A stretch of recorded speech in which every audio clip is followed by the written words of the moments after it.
तो चलिए मैंने गति के तीनों समीकरण को ले लिया है। पहला समीकरण मेरा यह कहता है कि v बराबर u प्लस AT, जो मैंने त्वरण से इसको निकाला था। ये पहला समीकरण हमारे गति का पहला समीकरण क्या है कि v बराबर u प्लस AT। दूसरा समीकरण मैंने ले लिया कि s बराबर ut plus half AT square. और तीसरा समीकरण मैंने ले लिया v स्क्वायर बराबर u स्क्वायर प्लस 2as। मैं इसका निगमन नहीं बता रहा हूँ। हम लोग इस वीडियो में सिर्फ और सिर्फ न्यूमेरिकल्स को किस प्रकार से सॉल्व करेंगे उसी तरीके को सीखने वाले हैं। तो यहाँ पर हम लोगों को तीन टाइप का समीकरण दिया हुआ रहता है। पहला v बराबर u प्लस AT, s बराबर ut plus half AT square और v स्क्वायर बराबर u स्क्वायर प्लस 2as। सबसे पहली बात तो आपको ये तीनों समीकरण मुंह में याद होना चाहिए। दूसरी बात कि यहाँ पर हम लोगों को कौन क्या है ये जानना बहुत ज़्यादा जरूरी है। जहाँ पर आपको v दिख रहा है, u दिख रहा है, a दिख रहा है और t दिख रहा है और आपको s शब्द दिखने को मिल रहा है। आपको टोटल यहाँ पर 5 आपको भौतिक राशियाँ देखने को मिल रही है, जिसको हम लोग शॉर्ट फॉर्म यानी कि शॉर्ट नाम से उसको जानते हैं, शॉर्ट फॉर्म में उसको जानते हैं। ठीक है, तो आपको जहाँ कभी v दिखाई दे रहा है, v आपको दिखाता है कि उस किसी वस्तु का अंतिम वेग को दर्शाता है, u किसी वस्तु का प्रारंभिक वेग को दर्शाता है। a कहीं पर दिखाई दे रहा था, आपको वो समझना है कि वो आपको त्वरण को बता रहा है। मतलब a त्वरण को बताता है, t समय को बताता है और s दूरी को बताता है। इस चीज़ को हमेशा याद रखिएगा कि जो यहाँ पर अंतिम वेग होता है वो हमेशा मीटर प्रति सेकंड में ही मान को देता है। प्रारंभिक वेग भी अपना मान को किस में देता है, मीटर प्रति सेकंड में देता है। त्वरण अपना मान को किस में देता है, मीटर प्रति सेकंड स्क्वायर में देता है। समय किस में देता है, वो सेकंड में देता है। और दूरी किस में देता है, अपना मान को वो हमेशा मीटर में अपना मान को देता है। लेकिन अब हम लोग क्वेश्चन को प्रैक्टिस करेंगे और यहाँ पर जानने का प्रयास करेंगे कि हमारा तीन समीकरणों में से किस समीकरण का यूज करेंगे ताकि हमारा ये जो क्वेश्चन है वो बन जाएगा। तो चलिए अब हम कुछ क्वेश्चन को लेते हैं और इस क्वेश्चन को हल करने का प्रयास करते हैं। इन समीकरणों के माध्यम से हम किस प्रकार से कुछ क्वेश्चन को सॉल्व करते हैं। तो सॉल्व करने के लिए मैंने एक क्वेश्चन को ले लिया और आपको हमेशा याद रखना है कि कभी भी कोई इस प्रकार से गति से संबंधित यानी गति के समीकरणों से संबंधित यदि क्वेश्चन को हल करना है तो सबसे पहले आपको यह करना है कि गति से संबंधित जितने भी हम लोगों को भौतिक राशि के बारे में पढ़ा, 5 भौतिक राशि के बारे में पढ़े, इस 5 भौतिक राशि को संक्षेप नाम जिसको हम लोग SUVAT के नाम से जानते हैं, वो सारा चीज़ हमें इस क्वेश्चन में खोजने पड़ेंगे। तो हमको पाँचों का पाँचों चीज़ इस क्वेश्चन में नहीं मिलेगा। इस क्वेश्चन में तो क्या हमें कोई भी क्वेश्चन में पाँचों का पाँचों भौतिक राशियाँ नहीं मिलेगी। इस पाँचों का पाँचों भौतिक राशि में आपको 3 भौतिक राशि ऐसा रहेंगी जिसका मान हमेशा आपको दिया हुआ रहेगा और एक भौतिक राशि ऐसा रहेगा जिसको हमें उसका मान को निकालना पड़ेगा और एक भौतिक राशि ऐसा रहेगा जिसका इस क्वेश्चन से कोई लेना देना नहीं रहेगा। तो इस जो भौतिक राशि है इसको हमें हटा देना पड़ेगा। ये चीज़ यदि आप समझ लिए तो आपने पहला स्टेप को पूरा कर लिए। तो इस क्वेश्चन में हमें सबसे पहले खोजना पड़ेगा क्या कि यहाँ पर हमें 3 भौतिक राशियों का सबसे पहले खोजना पड़ेगा। तो चलिए हम लोग खोजते हैं 3 भौतिक राशि को। यहाँ पर हम लोग क्या देख रहे हैं, सबसे पहले सेकंड देख रहे हैं। सेकंड को देखने के बाद हमको पता चल रहा है कि यह जो मान दिया हुआ है ये क्या है, यह समय का दिया हुआ है। इसका मतलब टाइम हमको कितना दिया हुआ है, 5 सेकंड। ये 5 सेकंड हम पहले लिख लिए टाइम को। ठीक है, दूसरा क्या दिया हुआ है, में 80 किलोमीटर प्रति घंटा से इतना किलोमीटर प्रति घंटा हो जाता है। किलोमीटर प्रति घंटा हो या मीटर प्रति सेकंड हो, दोनों ही क्या होते हैं, या तो चाल है नहीं तो वेग है। मैंने पहले आपको कह दिया था। तो ये प्रारंभिक वेग है कि अंतिम वेग है, मतलब इतना से इतना हो जाता है, मतलब ये मेरा प्रारंभिक वेग है और वो मेरा अंतिम वेग है।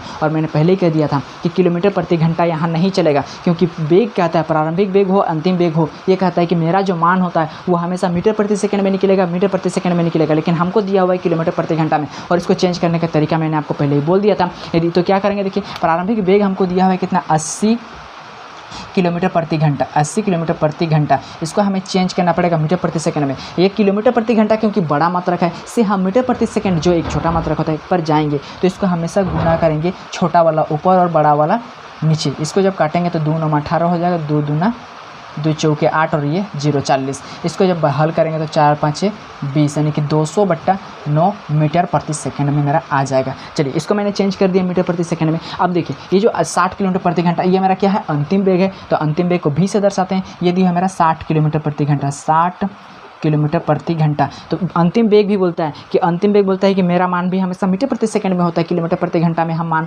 आंसर नहीं देंगे। तो इसको भी हमको क्या करना पड़ेगा, चेंज करना पड़ेगा। तो ये इससे भी किलोमीटर प्रति घंटा से जा रहे हैं किसमें, मीटर प्रति सेकंड में। तो यानी कि बड़ा से जा रहा है छोटा, तो छोटा वाला ऊपर रहेगा और बड़ा वाला नीचे रहेगा। इसको काटेंगे तो कितना से कटेगा, ये 6 दूनी 12, 6 3 18, 6 2 से 60। इसको हल करेंगे तो मेरा निकला 10 5 ये 50/3 मीटर प्रति सेकंड। चलिए ये मिल गया हमको। अब हमको क्या मिल गया, अब क्या निकालना है, हमको त्वरण को ज्ञात करना है। इस त्वरण को हमें ज्ञात करना है। देखिए मैंने पहले ही आपको बोल दिया था कि जो इनमें से हम 5 भौतिक राशि में से आपको 3 भौतिक राशि ऐसा रहेगा जिसका मान हमेशा दिया हुआ रहेगा। तो मेरे को प्रारंभिक वेग अंतिम वेग और समय दिया हुआ है, और एक ऐसा मान रहेगा जिसका मान हमें निकालना पड़ेगा। तो इस त्वरण का मान को हमको क्या करना पड़ेगा, निकालने के लिए कह रहा है। और एक ऐसा भौतिक राशि रहेगा जिसका इस क्वेश्चन से कोई लेना देना नहीं रहेगा। तो हम क्या करेंगे, इस जो यहाँ पर एस दिया हुआ है दूरी या विस्थापन अपन का हमें इस क्वेश्चन में कोई लेना देना नहीं है, तो इसे हमें नहीं लेना है, लेकिन उतारना है। ये चीज़ आपको समझ में आ गया, मतलब आपने पहला स्टेप को समझ लिया। दूसरा स्टेप क्या है, समीकरणों का चुनाव। सबसे यहाँ पर बहुत ज़्यादा इंपॉर्टेंट है कि हम किस समीकरणों का चुनाव करेंगे। यहाँ पर 3 समीकरण हमें दिया गया,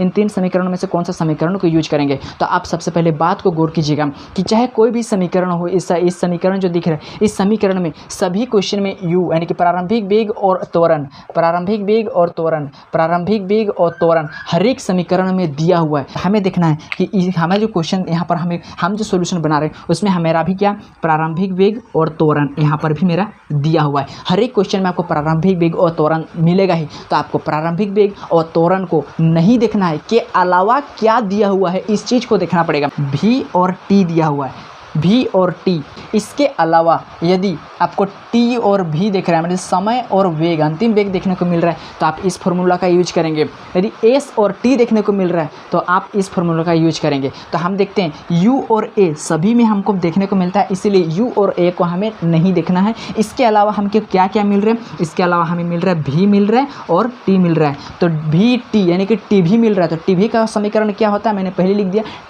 tv का फॉर्मूला होता है v बराबर u प्लस at। तो मेरा चुनाव कर लिए हम, कौन सा फार्मूला लगेगा, v बराबर u प्लस at, ये वाला फार्मूला लगेगा। अब तीसरा, यदि आपने उस समीकरणों का चुनाव करना सीख गए तो आपने दूसरा स्टेप भी सीख लिए। तीसरा स्टेप आपको सॉल्यूशन करना है मान बैठा करके। अब हम देखिए सॉल्यूशन करते हैं।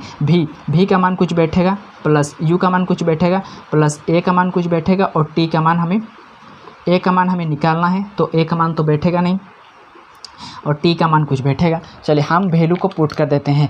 पर अंतिम वेग यानी कि v कितना दिया है,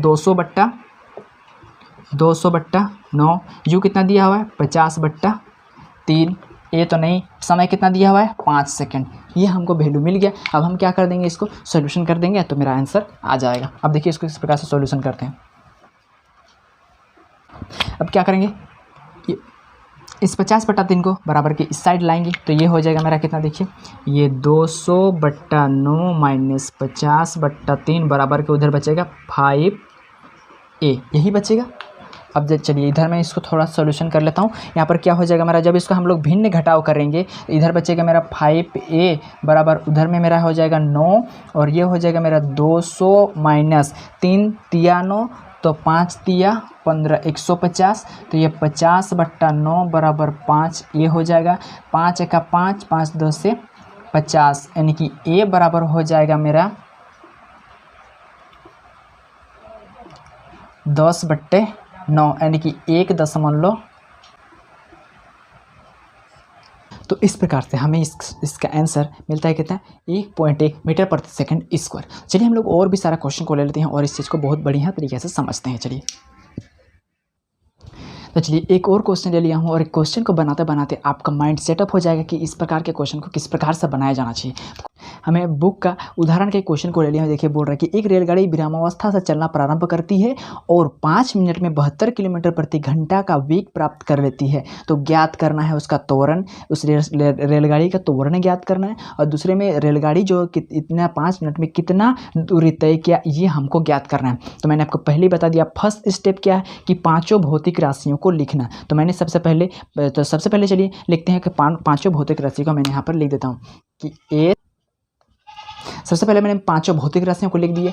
अब क्या करना है, इस पांचों भौतिक राशियों में से हमको कितना का मान मिलेगा, हमको 3 का मान मिलेगा। वो 3 कौन कौन सा मान हमें मिल रहा है वो चलिए खोज लेते हैं। सबसे पहले तो एक रेलगाड़ी विराम अवस्था से, देखिए विराम अवस्था से चलना के बाद बात कर रहा है। मैंने आपको पहले बोल दिया था कि विराम अवस्था का मतलब क्या होता है कि उसकी जो प्रारंभिक वेग है वो क्या है, 0 है, यानी कि उसका प्रारंभिक वेग u दिखाता है। तो ये दिया हुआ है 0 मीटर प्रति सेकंड या किलोमीटर प्रति घंटा, कोई बात फर्क नहीं पड़ता, क्योंकि प्रारंभिक वेग कहता है कि हमें मीटर प्रति सेकंड में ही अपना आंसर देना। तो इसलिए हम इसको लिख देते हैं, चलिए मीटर प्रति सेकंड ही लिख देते हैं। और क्या दिया हुआ है, और 5 मिनट, इस मिनट को देख के हमको यह पता चल रहा है कि ये हमें टाइम दिया हुआ है। तो टाइम कितना दिया हुआ है, 5 मिनट दिया हुआ है। लेकिन टाइम कहता है कि हमको मिनट में आंसर मत निकालना है, सेकंड में आंसर निकालना है। तो मिनट को सेकंड में चेंज करने के लिए हम क्या करेंगे, इसको गुना करेंगे 60 से, तो कितना निकलेगा 6×5 = 30, 300 सेकंड। ये मेरा टाइम निकल गया। दो चीज़ मिल गया। और एक चीज़ भी दिया हमको, ये 72 किलोमीटर प्रति घंटा का वेग प्राप्त कर लेती है। मतलब यह मेरे को क्या दिया हुआ है, अंतिम वेग दिया हुआ है। अंतिम वेग भी कितना दिया हुआ है, ये दिया है 72 किलोमीटर प्रति घंटा। लेकिन वेग कहता है कि मेरा मान हमेशा मीटर प्रति सेकंड में निकालना, तो ये नहीं चलेगा। तो इसके लिए हम क्या करेंगे, इसको सबसे पहले निकालते हैं, बदल लेते हैं। तो किलोमीटर प्रति घंटा से मीटर प्रति सेकंड में जाने के लिए क्या करना पड़ रहा है, किलोमीटर एक बड़ा है और मीटर एक छोटा है, तो बड़ा से छोटा के लिए छोटा वाला ऊपर और बड़ा वाला नीचे। अब इसको गुना करेंगे तो 18 का 18, 18 चौके 72, गुना करेंगे तो 5 चौके, ये कितना निकलेगा 20 मीटर प्रति सेकंड। ये तीन चीज़ मिल गया। मैंने आपको पहले ही कह दिया था कि पांचों में से हमको तीन चीज़ मिलेंगे, एक चीज़ हमको निकालना है। तो सबसे पहले हम किसको निकालेंगे, तो सबसे पहले हम चलिए त्वरण को ज्ञात करते हैं। तो त्वरण को हम ज्ञात करेंगे तो चार चीज़ हमें मिल गया। इनमें से एक ऐसा भौतिक राशि होता है जिसका इस क्वेश्चन से कोई लेना देना नहीं रहता है। तो यहाँ पर भी मेरा एस का जो होता है कोई इस क्वेश्चन से लेना देना नहीं है, तो ये हमारा नहीं होगा।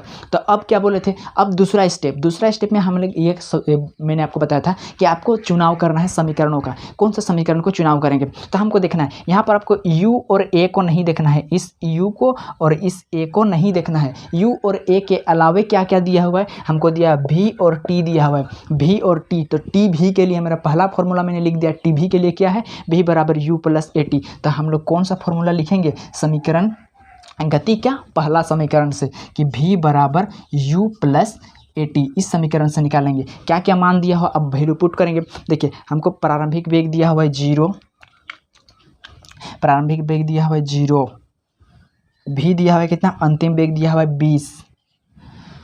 त्वरण का मान हमें निकालना है और टाइम कितना दिया हुआ है 360 सेकेंड, ये 300 सेकेंड, 300 सेकेंड, ये चीज़ हमें मिल गया। चलिए अब क्या करेंगे, एक इधर मेरा ये 20 हो जाएगा बराबर a गुना 300 हो जाएगा। इस a को जब अलग करेंगे तो 300 को इस पार लाएंगे तो इधर क्या बचेगा, a बराबर हो जाएगा, ये 20 पहले से है, बट्टा का नीचे ये 300, इसको काटेंगे, इसको काटेंगे, 2 का 2 और 15 दूनी 30, कितना आया 1/15। इसको अगर दशमलव में निकालना चाहेंगे तो ये कितना हो जाएगा, छोड़िए दशमलव में नहीं निकालते हैं, ये त्वरण जो हमको मिल गया वो 1/15 मीटर प्रति सेकेंड स्क्वायर हमको मिल गया। पहला चीज़ हमें मिल गया, आपको समझ में आ गया। इस प्रकार से हमें सॉल्व करना। अब दूसरा हम क्या निकालेंगे, चलिए तय की गई दूरी निकालते हैं। चलिए तय की गई दूरी को निकालते हैं। अब तय की गई दूरी को निकालने के लिए हम कौन सा फॉर्मूला का यूज करेंगे, क्योंकि हम कोई सा भी फॉर्मूला जहाँ पर दूरी शब्द का प्रयोग किया गया है, दूरी या विस्थापन एस जहाँ पर भी चर्चा किया गया उस फॉर्मूला को लाएंगे तो क्योंकि मेरे को सभी चीज़ का वैल्यू मिल गया है, तो हम क्या करेंगे, किसी एक ऐसा समीकरण को पकड़ेंगे जहाँ पर एस का मान रहे, उस फॉर्मूला से हमें दूरी निकल जाएगा। तो हम किसको लाते हैं, चलिए इसी फॉर्मूला को लाते हैं। इसमें ज़्यादा हमको वैल्यू पुट करना पड़ेगा, हम इस फॉर्मूला को लाते हैं, v स्क्वायर बराबर u स्क्वायर प्लस 2as को। तो हम लोग क्या करेंगे, हम लोग दूसरा चीज़ यानी कि हमें तय की गई दूरी को निकालने के लिए हम लोग गति का तीसरा समीकरण का यूज कर रहे हैं। तीसरा समीकरण होता है कितना, v स्क्वायर बराबर u स्क्वायर प्लस 2as। इसमें हम वैल्यू को पुट करते हैं। देखिए v स्क्वायर कितना होता है, v मेरा अंतिम वेग कितना है, मेरा लिख रहा है 20, तो 20 का स्क्वायर बराबर u 0 होता है, 2a का निकला कितना 1/15 इंटू एस हमको निकालना है, यही चीज़ है। अब क्या करेंगे, 20 हो जाता है ये 400 बराबर ये हो गया मेरा 2/15s। तो s बराबर क्या हो जाएगा, ये 400 गुना 15 ऊपर चल जाएगा और ये 2 नीचे चल जाएगा, तो 2 दूनी 4, 200, तो ये कितना हो जाएगा 15 दूनी 30 हो गया और ये डबल 0 निकल गया। s बराबर मेरा इतना 3000 क्या मीटर, बोले तो 3 किलोमीटर की दूरी उन्होंने तय किया। इस प्रकार से हम इस प्रकार के सॉल्यूशन को आराम से इजीली कर सकते हैं। ठीक है, चलिए अब हम एक और क्वेश्चन को बनाते हैं। चलिए तीसरा क्वेश्चन को सॉल्व करते हैं और इस तीसरा समीकरण क्या कहते हैं, देखिए तीसरा क्वेश्चन को सॉल्व करते हैं। देखिए अरे तीसरा क्वेश्चन हमारा क्या कहता है कि एक रेलगाड़ी 90 किलोमीटर प्रति घंटा की चाल से चल रही है, ब्रेक लगाए जाने पर वो इतना मीटर प्रति सेकंड स्क्वायर का त्वरण उत्पन्न होता है, तो रेलगाड़ी के द्वारा तय किया गया दूरी को ज्ञात करना है। क्वेश्चन क्या कह रहा है, ये हमको समझ में आ गया होगा कि कोई रेलगाड़ी है जो 90 किलोमीटर प्रति घंटा की स्पीड से चल रहा है, लेकिन वह जब ब्रेक लगाता है मतलब गाड़ी को रुकना चाहता है, तो जब ब्रेक लगाता है तो वह गाड़ी कितना दूरी तक जाएगा और वह गाड़ी रुकेगा, यही हमें क्वेश्चन में पूछ रहा है। तो सबसे पहले क्वेश्चन को पढ़ लिया, पढ़ने के बाद पहला स्टेप क्या होता है कि हमें पाँचों भौतिक राशियों को इसे यहाँ पर उतारना पड़ता है। तो पहले हमें पाँचों भौतिक राशियों को यहाँ पर उतार लेते हैं। चलिए क्या क्या होता है, एस, यू, भी, ए और टी। और इस पाँचों भौतिक राशियों में से मैंने पहले कह दिया कि इस पांचों भौतिक राशियों में से हमें 3 ही भौतिक राशियों का मान मिलेगा। पहले हम उस मान को खोज लेते हैं। 90 किलोमीटर प्रति घंटा किस चाल से चल रही है, मतलब ये कि हमें क्या दिया हुआ है, यह हमारा दिया हुआ प्रारंभिक वेग, प्रारंभिक वेग दिया 90 किलोमीटर प्रति घंटा। लेकिन फिजिक्स कहता है कि 90 किलोमीटर प्रति घंटा मेरा नहीं चलेगा, तो इसको चेंज करना पड़ेगा मीटर प्रति सेकंड में। इसीलिए इसको किलोमीटर को मीटर प्रति सेकंड में, यानी कि 5/18 से 18 5 90 5 5 25 मीटर प्रति सेकंड में चेंज हो गया। अंतिम वेग हमें नहीं दिया हुआ क्योंकि अभी रुकना है उसको, तो क्या होगा ये हमको नहीं पता। इसका हम इतना मीटर प्रति सेकंड ले सकते हैं। त्वरण हमें दिया है कितना, -0.5 मीटर प्रति सेकंड स्क्वायर, यह हमें त्वरण दिया हुआ है। अब हमको क्या ज्ञात करना है, रेलगाड़ी द्वारा तय किया गया दूरी, इसे हमें ज्ञात करना है। मैंने पहले ही कह दिया था 3 यहाँ से हमको दिया हुआ रहेगा, एक ऐसा रहेगा जिसका मान हमें निकालना पड़ेगा, और एक ऐसा भौतिक राशि दिया रहेगा जिसका क्वेश्चन में कोई खेल नहीं रहता है। यहाँ पर हमको टाइम का भौतिक राशि जिसका कोई भी खेल नहीं है। ये चीज़ हमको मिल गया। अब हमें क्या करना पड़ता है, दूसरा स्टेप क्या रहता है कि हमें फॉर्मूला का चुनाव करना है, मतलब इस समीकरण में से कौन सा समीकरण को यूज करना है, इसका चुनाव करना रहता है। तो हमें 3 समीकरण में से कौन सा चुनाव करेंगे, चुनाव करने के लिए हमको किसको देखना पड़ता है, यू और ए को देखना पड़ता है। यू और ए के अलावा क्या है, क्या हमें यू और ए, ये है मेरा यू और ये है मेरा ए, इसके अलावा क्या हमको टी भी देखने को मिल रहा है, तो टी भी देखने नहीं मिल रहा है। क्या हमें एस टी देखने मिल रहा है, नहीं एस टी देखने मिल रहा है, हमें भी एस देखने मिल रहा है। तो भी एस कभी भी अगर देखने मिलता है भी और एस, तो हम इस फॉर्मूला का यूज करेंगे। तो हमें कौन सा गति का तीसरा समीकरण का यूज करेंगे, कौन सा समीकरण, v² बराबर e² + 2as। अब मान को बैठा देते हैं। चलिए भी क्या बोलते हैं, अंतिम वेग मेरा कितना दिया हुआ है, 0 का स्क्वायर बराबर यू कितना दिया हुआ है, 25 का स्क्वायर + 2 ए कितना दिया हुआ है, -0.5 × s। इसको गुना करेंगे ये क्या हो जाएगा, 0 बराबर 25 25 625, ये माइनस का 1s, ये हो जाएगा। अब इसको इधर लाएंगे तो क्या हो जाएगा, s बराबर हो जाएगा मेरा 625 ये मीटर।